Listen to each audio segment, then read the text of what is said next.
আল্লাহ নবী সাল্লাল্লাহু আলাইহি ওয়াসাল্লাম বলেন, দাহিয়া কলবি রে, তুমি যত বড় অন্যায় করো আল্লাহ তোমারে মাফ করে দিবে। বলি না সুবহানাল্লাহ।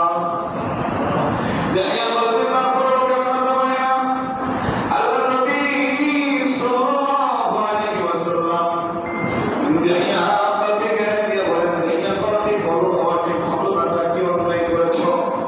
দাহিয়া কলবি এবার এই যুগের কথা বর্ণনা করে, নবী রে,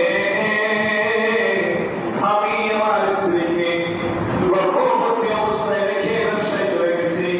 যাওয়ার সময় সমাধি বিধি অনুযায়ী আমাদের তৎকালীন সময়ে ওই আয়াতে জাহিলিয়াত চূড়ান্ত মূর্খতা আর বর্বরতার যুগের নিয়ম অনুযায়ী আমি আমার স্ত্রীকে বলে গেছি, ও প্রিয়তম স্ত্রী, যদি তোমার সন্তানটা ছেলে হয় সন্তানটারে বাঁচায় রাখবা, আর যদি সন্তানটা মেয়ে হয় সন্তানটারে মাটির নিচে পুঁইতা দিবা। বলি না আউযুবিল্লাহ।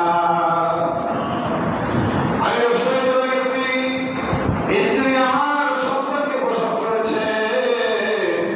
আল্লাহ রাব্বুল আলামিন আমাকে ছেলে সন্তান দেন নাই, এমন একটা ফুটফুটে কন্যা সন্তান দিয়েছে যে সন্তানের চেহারা এত সুন্দর, এত সুন্দর, তার সৌন্দর্যতায় তার চেহারা থেকে চোখ সরানো যায় না। চিন্তা করে বলি সুবহানাল্লাহ।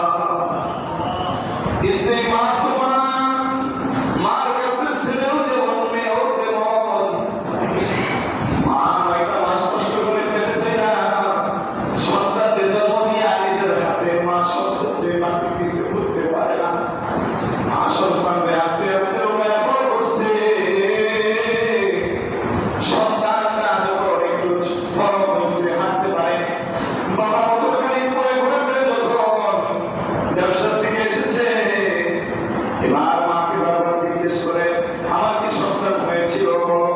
মা মেয়েটাকে যখন বাবার সামনে নিয়ে আসছে, মেয়ে যখন বাবাকে বাবা বইয়া ডাকতেছে,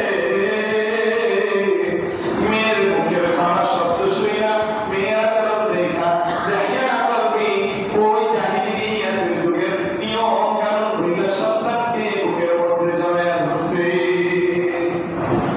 সন্তানটা এবার তার কাছে বড় হচ্ছে, কিন্তু সমাজ ব্যবস্থা, সামাজিক পলিটিক্স এতটা নির্দিষ্ট, সামাজিক ব্যবস্থার কিছু নিয়ম কানুন এতটা খারাপ। সমাজ ব্যবস্থায় যখন দাহিয়া কলবি বাইরে বের হয়, এবার প্রত্যেকটা মূর্খ, চূড়ান্ত পর্যায়ের মূর্খগুলো দাহিয়া কলবিকে উদ্বুদ্ধ করে, এই দাহিয়া কলবি আত্মমর্যাদা নাই, তোর ঘরে মেয়ে সন্তান হয়েছে, এই মেয়ে সন্তানদের তুই বাঁচাই রাখছস, তুই কি জানোস না এই মেয়ে সন্তান হলো কপাল খারাপ, কপালের জন্য আসে। মেয়ে সন্তান তোর নসিব খারাপ করে দেয়, মেয়ে সন্তান হলে এটা তোর সৌভাগ্যের হয়। দাহিয়া কলবিকে নানান করে প্রচলন দেয়, কিন্তু দাহিয়া কলবির অন্তর থেকে যে ভালোবাসা, অন্তর থেকে মেয়ের প্রতি ভালোবাসাকে সরাই দিতে পারে না। কিন্তু তারপরেও সমাজের লোকজন যখন বারবার দাহিয়া কলবিকে উদ্বুদ্ধ করতেছে, এক সময় শয়তান তার অন্তরের মধ্যে দিয়ে বসলো। দাহিয়া কলবি ছোট ওই মেয়েটাকে নিয়ে এবার মাকে বলে, মা আমার স্ত্রী, ও জামিলার মা, তুমি তোমার মেয়েটাকে সুন্দর করে সাজাই দাও, মেয়েটা সুন্দর করে সাজাইয়া আমার সাথে দিয়া দেও, আমি মেয়েটাকে নিয়ে একটু ঘুরে আসি, একটু বেড়ায় আসি। মা বলে, ও স্বামী, তখন আপনি আমার মেয়েটাকে নিয়ে ফিরে আসবেন বলে অতি দ্রুতই ফিরে আসবো, চিন্তা করো না, তোমার সন্তানকে তোমার কাছে ফিরে দেব। বাবা মেয়েটাকে নিয়ে ঘুরতে গেছে, মেয়েটাকে নিয়ে যাইতে যাইতে মরুভূমির মাঝ থেকে চলে গেছে।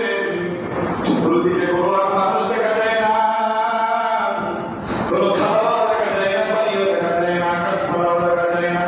বাবা এবার মেয়েটাকে পাশে দাঁড় করায় গর্ত খুঁড়ে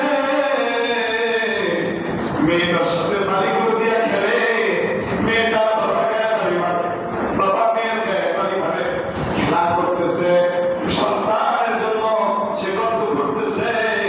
কিন্তু দেখেন সমাজ ব্যবস্থার নিয়ম কানুন কত নির্দিষ্ট, সমাজ ব্যবস্থার মূর্খতাপূর্ণ আদালত কত নির্দিষ্ট। এইরকম ফুটফুটে একটা সন্তান